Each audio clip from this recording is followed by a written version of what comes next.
My name is Madison, and I came into this world as an afterthought, born to parents who were already in their 40s and had a 10-year-old daughter they considered more than enough. We didn't plan for you, my mother would often say, not maliciously, but matter-of-factly, as if stating the weather. If it wasn't for your grandparents' insistence. She'd trail off, leaving the rest unsaid, but the message was clear: I was here because my maternal grandparents had convinced my reluctant parents to have another child. They were overjoyed at the prospect of a second granddaughter, while my parents viewed me as an obligation they hadn't asked for. My sister, Sarah, was already deep into her own world of teenage concerns when I arrived. She wasn't cruel or mean, she simply acted as if I didn't exist. While I played with my dolls in the corner of our shared living room, she'd be sprawled on the couch, talking on the phone about boys and college applications, completely oblivious to my presence. "Sarah, honey, don't forget your SAT prep books," Mom would say, carefully arranging them in her backpack. Meanwhile, I'd be sitting at the kitchen table, waiting for someone to notice I needed help with my homework. But help rarely came from my parents. Instead, they developed a routine that shaped my entire childhood. Every morning, they'd drop me off at my grandparents' house. "You wanted her," my father would say to my grandfather, keys jingling in his hand as he prepared to leave for work. "She's all yours." My grandparents' house became my real home. They picked me up from school, helped me with my homework, took me to the park, and made sure I was fed and cared for. Only late at night would my parents come to collect me, usually looking tired and slightly annoyed at having to make the trip. "Madison," my grandmother would say, hugging me goodbye each night, "you're the best thing that ever happened to us." And in those moments, wrapped in her warm embrace, I could almost forget that I wasn't wanted elsewhere. This pattern continued day after day, year after year. While my sister prepared for her bright future, I learned to navigate life as an afterthought in my own home. But my grandparents' love was constant, unwavering, and it was in their home that I learned what it meant to be truly valued. One day, my grandfather would tell me as we worked on my math homework, "You'll understand that sometimes the best things in life aren't planned." He'd wink at me, and for a moment, the weight of being unwanted would lift from my small shoulders. With Sarah away at college, I thought things might change at home. Maybe my parents would finally see me, the daughter who remained. I couldn't have been more wrong. "Madison," my mother's voice reached me before I could even drop my backpack after school. "The house needs cleaning. Start with the bathrooms." What had once been Sarah's chores now became mine, along with a host of new responsibilities. The washing machine became my constant companion, and I learned all its quirks and settings by heart. The housework seemed endless.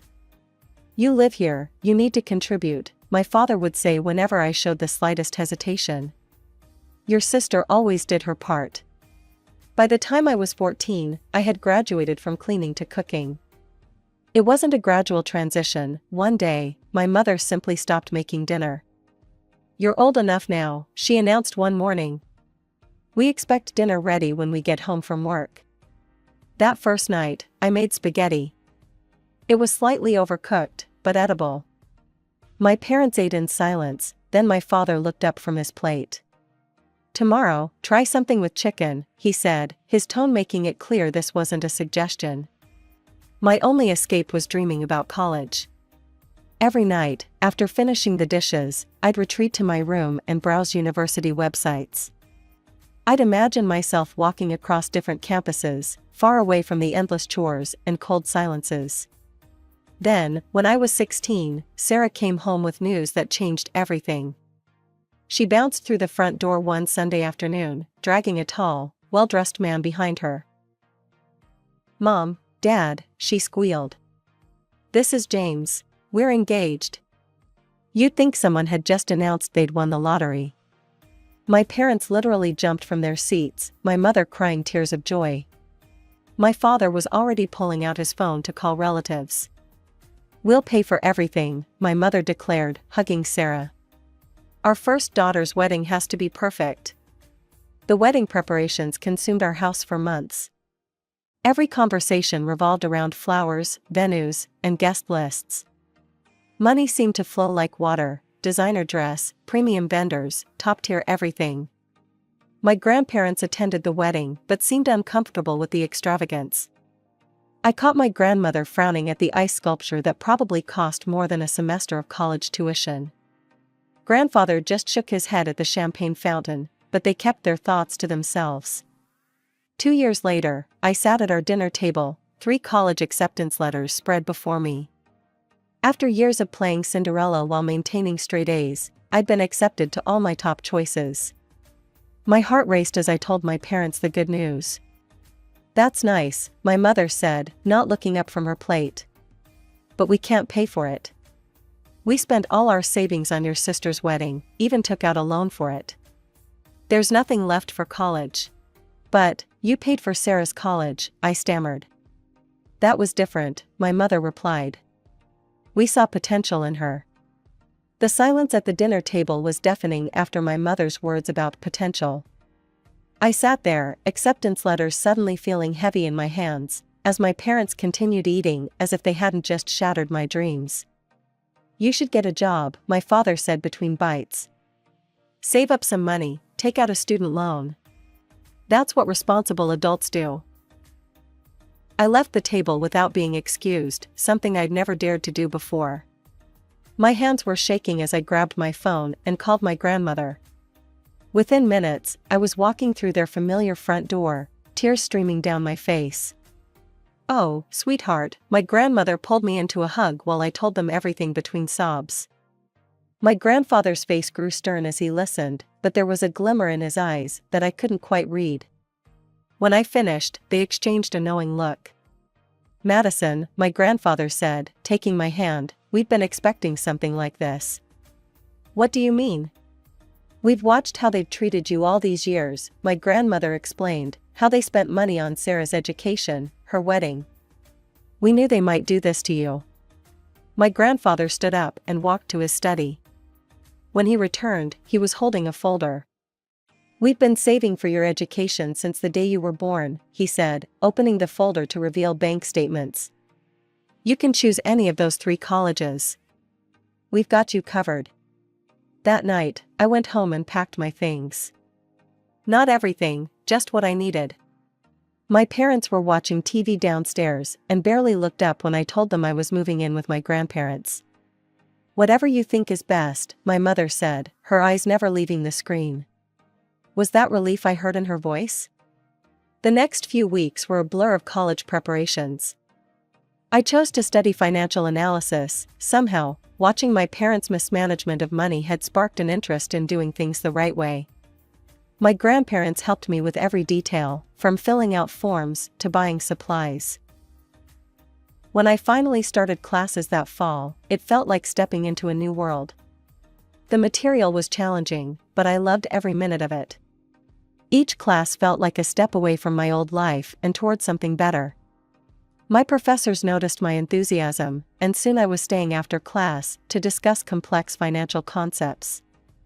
For the first time in my life, someone besides my grandparents saw potential in me, real potential. My second year of college was in full swing when my grandmother called with some interesting news about Sarah. "Your sister's having trouble," she said during one of our weekly calls. "Her marketing career isn't taking off like she hoped, and James can't seem to hold down a job. They're constantly asking your parents for money." I wasn't surprised when she told me they were getting it. "Your mother emptied her retirement account last month to help them with rent," my grandmother sighed. "They just can't say no to her." A year later, the situation got worse. Sarah and James couldn't make rent anymore, even with our parents' help. They moved back into my old bedroom, the one I'd spent years keeping spotlessly clean. The irony wasn't lost on me. Meanwhile, I was thriving. My professors had helped me land internships at prestigious financial firms, where I discovered I had a real talent for solving complex financial puzzles. Each challenging project made me more certain I'd chosen the right path. "You've got a natural instinct for this," my supervisor at Morgan Stanley told me during my performance review. "We'd love to have you back next summer." I kept my head down and focused on my studies, barely thinking about my family except during calls with my grandparents. But when I visited them during my senior year, I knew something was wrong the moment I walked through their door. My grandmother's usual warm smile seemed forced, and my grandfather, usually quick with a joke, sat quietly in his armchair. The house felt heavy with unspoken words. "What's wrong?" I asked over dinner, watching them push food around their plates. "And don't tell me it's nothing.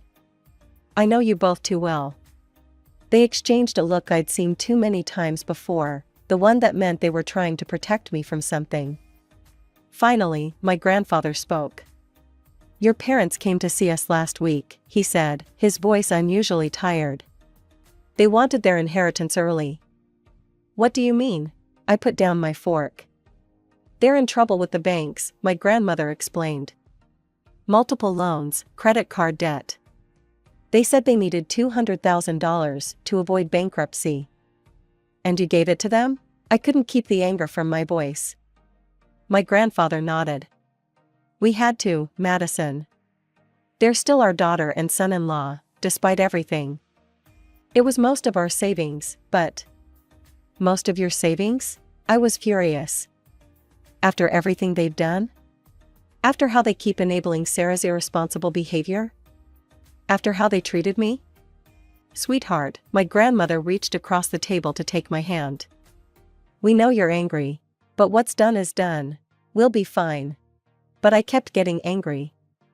My parents, who'd never had money for my education, who'd treated me like a servant, had the audacity to demand money from the only people who'd ever truly cared for me.